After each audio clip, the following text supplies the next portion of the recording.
My name is Michael DeLu, and I firmly believe that London is blue. London is blue. London will always be fucking blue. If you believe that statement, subscribe to my channel and join the Pull Up to Take community. Up Chelsea, keep the blue flag flying high, and let's get right into it. With that being said, let's go! Yeah! Yeah! Let's go! Hey, Chelsea advanced to the quarterfinal of the 2022-2023 Champions League by beating Borussia Dortmund at Stamford fucking Bridge 2-0. Okay? 2-0. 2-0. And I want to emphasize, and I felt this way when I recorded the video after we played against Dortmund. We were the better side, and we were the better side at Stamford Bridge, and we were the better side at Borussia Dortmund. We outplayed them for 180 minutes, and it's unfortunate that we even lost the first game, the first leg. We deserve to go through after our performance. We deserve to go through. We deserve to go through. We deserve to go through. We deserve to go through. We deserved to go through. And now we're into the quarterfinals. We came out with a 3-4-3. Khalidou Koulibaly, Wesley Fofana, and Marco Correa were the center backs. Our wing backs, obviously we had our first choice wing backs, which, man, is so amazing to see. It is so amazing to see Ben Chilwell and Reece James playing together. We had Ben Chilwell and Reece James playing as the wing backs. We had Enzo Fernandez and Mateo Kovacic playing in the double six of the pivot. We had Kai up front with Raheem Sterling and João Felix. And let me tell y'all something. To no surprise, we came out and we were swinging. You know what I mean? I'm not even gonna lie. Like, I expected a similar performance that we did in Germany, and I just expected us to dominate and actually get our chances. I'm thinking, okay, we'll be at home. There's no way we're going to continue to miss amazing opportunities because we created more opportunities in the first leg than we did in the second leg. And as I was watching this game, I'm like, hey, they have to start bearing some of these opportunities. We need goals, we need goals, we need goals, and we need to score first. Julian Brandt gets injured early. I want to say like the 3rd minute. Gio Reyna comes in, who is Christian Pulisic's USA teammate. And then it's just really up and down the entire first half. We created chances. We had possession. They had more possession. They didn't have more chances, though. And we created chances. And there were times where, oh, my God, this is going to be a goal. Kai gets a shot off a rebound, and it hits the post.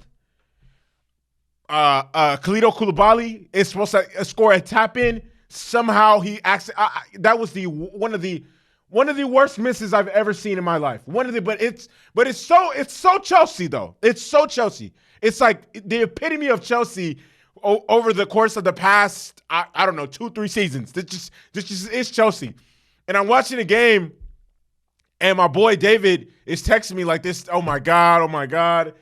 So then in the 43rd minute, Raheem Sterling gets the ball.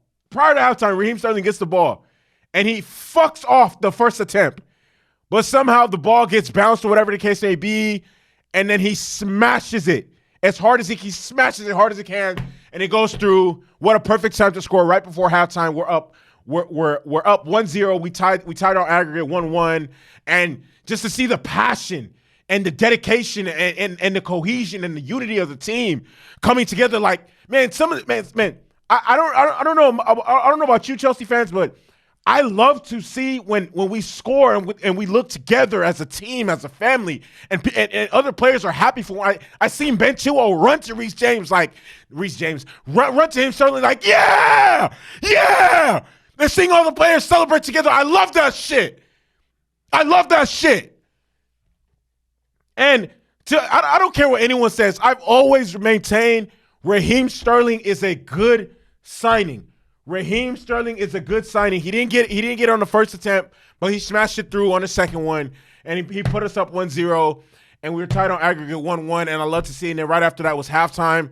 And my biggest fear after halftime was that we would come out flat, we would come out stagnant, we would come out lackadaisical. But no, we came out and we came with energy. And then I'm on the phone with my bro, And we talked all the way through halftime and the end of the game because he's a Chelsea fan as well. And the incident with the penalty happens. And as I watched that in real time, I screamed, "That is a fucking penalty. That is a penalty." I want to say at least like a minute went by before they finally reviewed it. But once they did review it, I'm like, this is so clearly a penalty. Because I'm like, if Chelsea doesn't get this penalty, then literally there is a campaign against Chelsea. There is literally, I was going to validly say there's a campaign against Chelsea. There's a campaign against Chelsea. There is a motherfucking campaign against Chelsea. But we were awarded the penalty.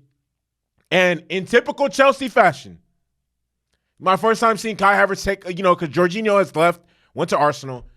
His first penalty, he misses it. Let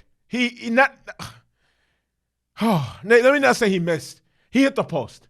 Okay, I feel like saying someone missed is just means they missed terribly. He hit the post. And I said, oh my God, isn't this some Chelsea shit? But luckily, like a million of the whole Dortmund starting 11 encroached on the play.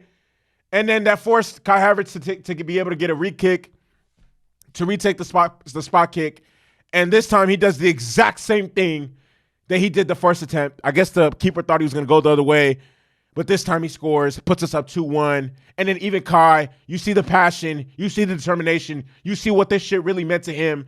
And we score and we go up 2-1, and that essentially is the game. And I want to give credit to, man, I don't like to backtrack or whatever the case may be. That's why it's so frustrating with Kai, is because we know how talented Kai Havertz really is. We know what we see what Kai Havertz does when he wears a jersey like this. By jerseys like this, I mean the black jersey for Germany. Kai Havertz is incredible for Germany. When we bought Kai Havertz, we had to we staved off Real Madrid, Bayern Munich, Liverpool, some of the biggest teams in the world to get his signature, and we got him. And he's been, but I'm not gonna lie, man. Kai showed up today. Kai was incredible. Kai showed up today, man. In big games, Kai is going to let his nuts hang. He's going to let his nuts hang. Okay? Kai played incredible. He was clinical. He was technical. He was creating chances. He was possessive. He was direct and decisive with the ball. Kai was incredible. Raheem Sterling was incredible. João Felix was incredible. Enzo played great. Kovacic, direct and possessive. Hey, let me give credit to where credit is due. Marc Cucurella.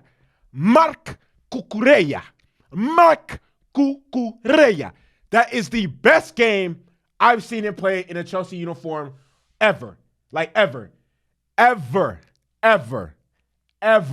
Reece James was clinical. Reece James was active. Reece James' work rate was incredible.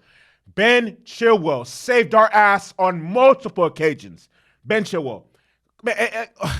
Cucurella, man of the match. I know I repeated his name already, but Marc Cucurella, man of the match. Kepa made a brilliant save off the free kick.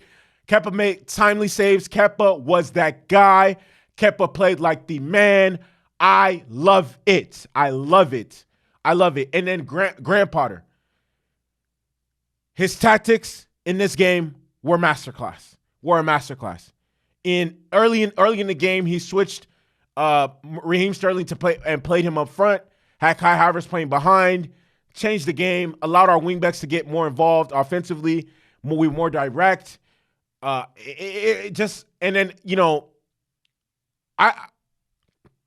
we win, he needs to deserve credit. When he lose, he needs to deserve credit as well. He's won the last 2 games. And honestly, it seemed like his back was against the wall and his job was on the line. I don't know if we're having the same conversation if we lose those 2 games, but nevertheless, we did. The substitutes were great. Ruben Loftus-Cheek was great. Gallagher was great.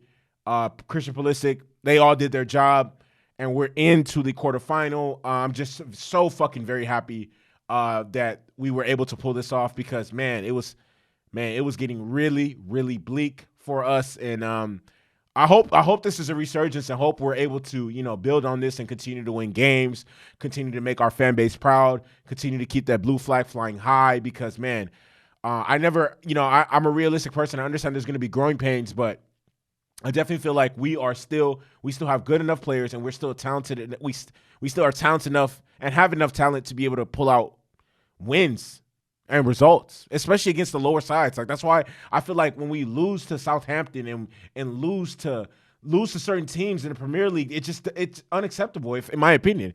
But nevertheless, great team win. This really meant a lot to a lot of the players. It was really big. I love it. I love it. Keep that blue flag flying high. If you're a Chelsea fan, subscribe to the channel, join the Pull Up the Tape community. With that being said, fuck Arsenal, fuck Tottenham.